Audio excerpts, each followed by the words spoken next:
Jadi di Jakarta ada kesibukan untuk menyusun kabinet. Isinya apa? Tukar tambah ekonomi, bukan tukar tambah ekologi.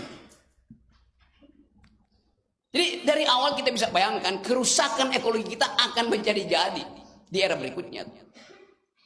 Karena nggak ada menteri yang diangkat secara volunteer oleh kekuasaan politik. Prabowo misalnya angkat, Dedi adalah menteri. Apa namanya? Ketua BPN. Grace, menteri kehutanan. Tapi apa kapasitas dia? Apa kapasitasmu? Otak. Pemerintah nggak perlu otak. Dia perlu dengkul.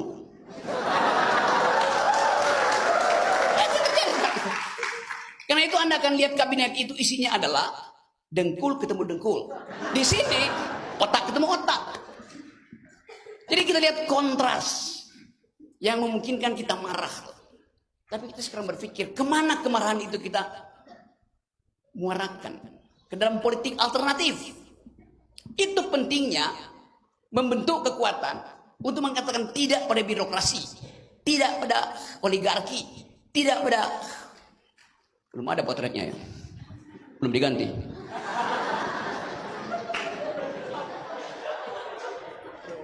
Kan saya bayangkan seluruh proposal kita hari ini dibuatkan executive summary 4 halaman, lalu kita serahkan pada seseorang yang akan mengganti orang itu. Mampu nggak dia berpikir tentang itu? That's our point. Kita mau hadiahkan apa pada kabinet berikutnya? Kalau yang dicerna di kepala mereka ada bagaimana APBN itu dibagi habis ke Banggar, badan anggaran yang siap partai politik. Jadi krisis itu krisis yang akan memungkinkan kita frustrasi ke depan. Saya nggak tahu berapa banyak kalian di sini yang ikut nyoblos. Saya udah 2 kali golput. Saya nggak percaya. 2019 kampanye persaingan antara Prabowo dan Jokowi. Satu waktu saya dengar kampanye Pak Jokowi. Kata Pak Jokowi,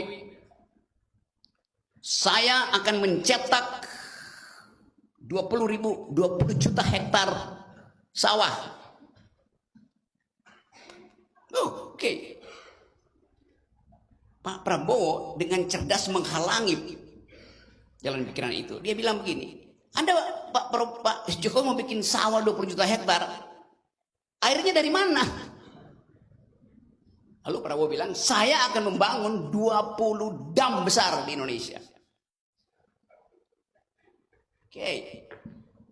Terjadi kompromi yang tidak disengaja di situ. Dua-dua nggak saling tahu. Lalu satu kali wartawan tanya ke saya, bagaimana pendapat Pak Rocky tentang soal itu? Saya bilang, saya tinggal di lahan 800 meter. Di rumah saya itu di Sentul, di ketinggian kira-kira 700 meter. Suhunya sangat enak, saya nggak perlu AC itu. Kalau malam hari suhunya bisa turun sampai 19-20 derajat Celcius. Itu suhu kamar pengantin.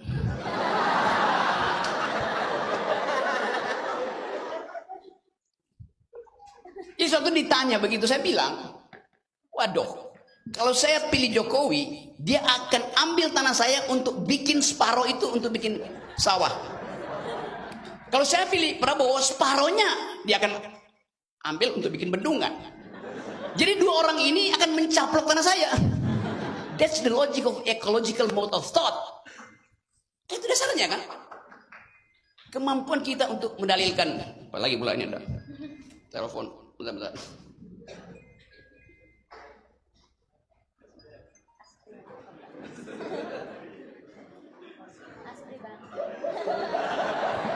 Prabowo nelpon disuruh Jokowi.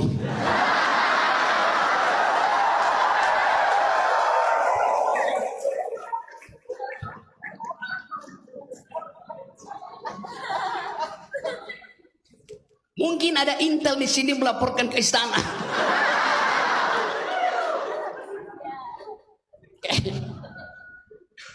Saya lanjut ya. Tadi disebutkan problem negeri ini adalah upaya untuk bertanding menyediakan energi dunia. Bertanding. Coba saya buka supaya dia dengar ya. Jadi kita ada dalam keadaan yang memungkinkan kita bekerja sama untuk memikirkan mungkin nggak Indonesia jadi produsen energi terbarukan. Itu pertanyaan inti bagi kabinet nanti. Saya kasih ilustrasi singkat tentang recent political issues di tingkat global. Ada yang dari jurusan hubungan internasional di sini. Siapa yang belajar politik internasional? Grace belajar. Oke, semester berapa kamu? Ya. Universitas Pelita Harapan, jurusan hubungan internasional. Semester berapa? Oke, sudah selesai. Selama kamu kuliah, kamu berlangganan nggak majalah semacam foreign policy? Ya. Apa? Oke, saya anggap aja saya dengar walaupun saya nggak tahu apa isinya. 2 minggu lalu, majalah Foreign Policy, majalah yang menganalisis gejala ekonomi, politik, security, ideologi dunia. Tiba-tiba di majalah itu ada tulisan Luhut Binsar Panjaitan. Biasanya saya berlangganan majalah itu dari zaman mahasiswa karena saya sekolah pertama Fakultas Teknik, sekolah kedua Fakultas Hubungan Internasional, lalu banyak sekolah lagi tuh. Terakhir sekolah filsafat. Di majalah itu Pak Luhut Binsar Panjaitan menulis satu artikel yang sangat kontroversial. Dia bilang begini, EV Amerika, apa namanya, electronic vehicle, mobil listrik hanya akan tergantung pada nikel Indonesia. Kami Indonesia menyodorkan kerjasama soal nikel tergantung pada Amerika. Kalau Anda sekarang saya tafsirkan sedikit mengancam artikel itu. Kalau Anda tidak mau, konsekuensinya Anda tanggung. Intinya begitu artikel itu. Mungkin 3-4 halaman. Agak aneh buat saya. Karena foreign affairs itu adalah memuat hasil kajian akademik. Sementara Pak Luhut Binsar Panjaitan bukan rektor Unwira. Bukan seorang akademisi, tapi seorang politisi. Jadi pertanyaan pertama, bagaimana mungkin artikel itu tiba di foreign policy, dan pasti akan dibaca oleh Joe Biden di dalam asumsi beliau, atau akan dibaca oleh investor-investor yang sedang melakukan riset tentang energi terbarukan, energi alternatif. Jadi bayangkan Indonesia frustrasi sehingga mesti menulis paper itu.